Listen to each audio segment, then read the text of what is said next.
오늘 보면 민수기 33장을 보면요, 이스라엘 백성이 가나안 땅에 들어가기 전 요단강 앞에서 여기까지 돌아온 여정을 돌아보게 됩니다. 애굽을 떠나서 광야를 건너서 여기까지 오게 된 여정을 돌아보게 되거든요. 다시 말하면 하나님께서는 이스라엘 백성들로 하여금 가나안 땅에 들어가기 전에 애굽을 나와서 광야를 건너 여기까지 온 지난 시간을 돌아보게 하셨습니다. 근데 오늘 본문 말씀을 보면요, 이 2절 4절에는 하나님의 이름이 나와요. 예를 들면 2절을 보면은 모세가 여호와의 명령대로 그 노정을 따라 그들이 진행한 것, 행진한 것을 기록하였으니 그들이 행진한 대로의 노정은 이러하니라. 즉 여호와의 명령대로라는 말이 나오잖아요.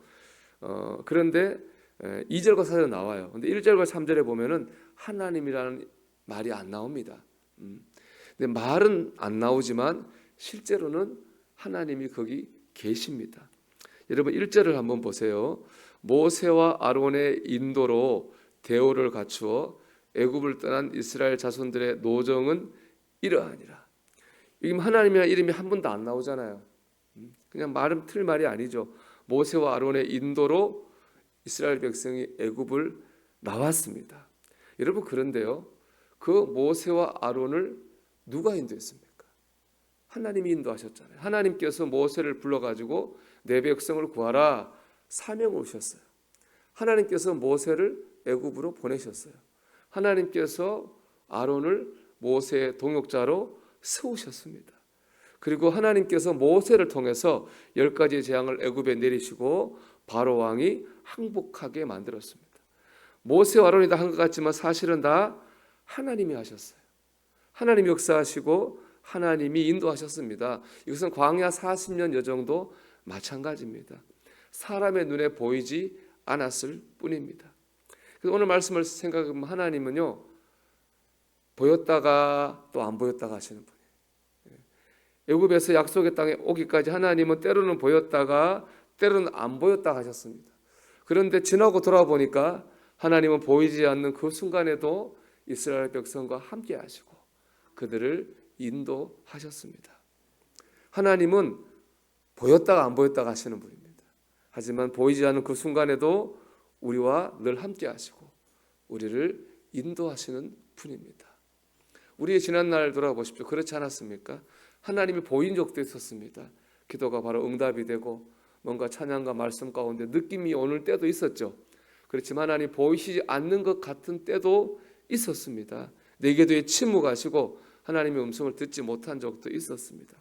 하지만 지나고 보면 하나님은 그 모든 순간에 우리와 함께 하신 줄 믿습니다. 그래서 여기까지 우리가 하나님을 믿고 살아갈 수 있도록 우리를 인도해 주셨습니다. 참 하나님은 보였다가 안 보였다 하시지만은 생각해 보면 늘 계셨던 분입니다. 여기까지 온 것이 다 하나님의 은혜입니다. 우리를 여기까지 인도하신 하나님께서 우리를 앞으로도 지키시고 인도하실 줄로 믿습니다. 이것이 하나님께서 이스라엘 백성을 요단강 앞에서 지난날을 돌아보게 하신 이유입니다. 지난날부터 지금까지 우리와 함께 하시고 인도하신 하나님을 바라보라는 것입니다. 그래야 앞으로의 삶도 살아갈 수 있는 것이거든요. 윤치현 목사님이 쓴 기도와 응답 중간사라는 책을 보면요, 그 알파인 스키라고 하는 경기를 신앙생활과 비유하고 있습니다. 알파인 스키는 여러분 TV로 보신 분이 계실 건데요, 저 위에서 스키를 타고 내려오는데 깃발이 막 꽂혀 있어요.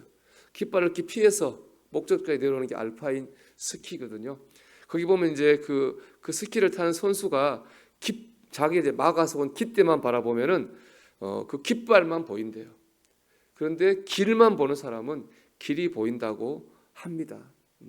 그렇기 때문에 눈길을 따라가야지 하는 마음을 가지고 갈 때에 흔들리지 않고 길을 찾아서 끝까지 경기를 잘 완주할 수가 있다고 합니다. 신앙생활의 원리가 알파인 스키와 같습니다. 우리를 막아서는 깃대가 분명히 있습니다. 이해하기 힘든 일을 만날 때도 있고 감당하기 힘든 일을 만날 때도 있습니다. 그런데 나를 막아선 깃대만 바라보면 길을 못 찾습니다. 길을 봐야 됩니다. 길이 되시는 주님을 바라봐야 됩니다. 그럴 때 길을 갈 수 있는 거죠. 어떤 일을 만나도 하나님이 거기 계시고 하나님의 뜻이 있고 하나님 날 인도하심을 믿어야 됩니다. 그럴 때 기대의 방해를 이기고 신앙생활에서 승리할 수 있습니다.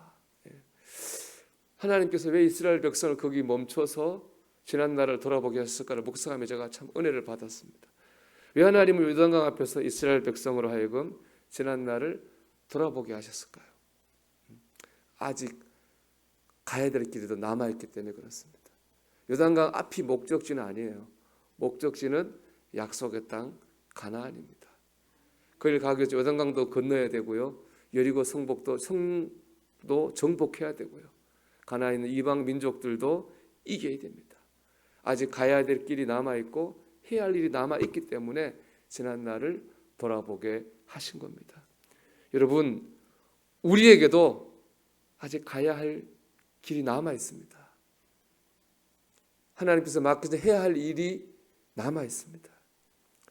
우리가 남은 길을 잘 가고 해야 할 일을 잘 감당하기 위해서는요, 어떤 상황에도 하나님을 바라봐야 됩니다.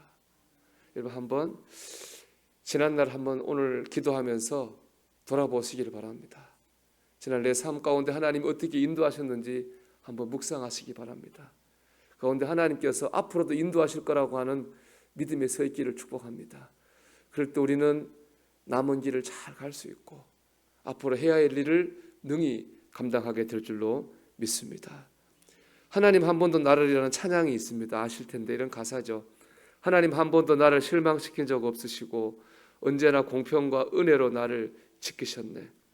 지나온 모든 세월을 돌아보아도 그 어느 것 하나 주의 손길 안 미친 것 전혀 없네.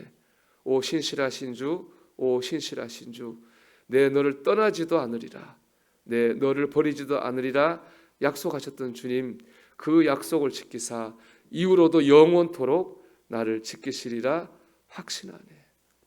오늘 아침 여기까지 인도해 주신 주님의 은혜를 생각하면서 앞으로 인도하실 주님을 굳게 믿고 붙드는 저와 여러분이 되기를 주님의 이름으로 축원합니다.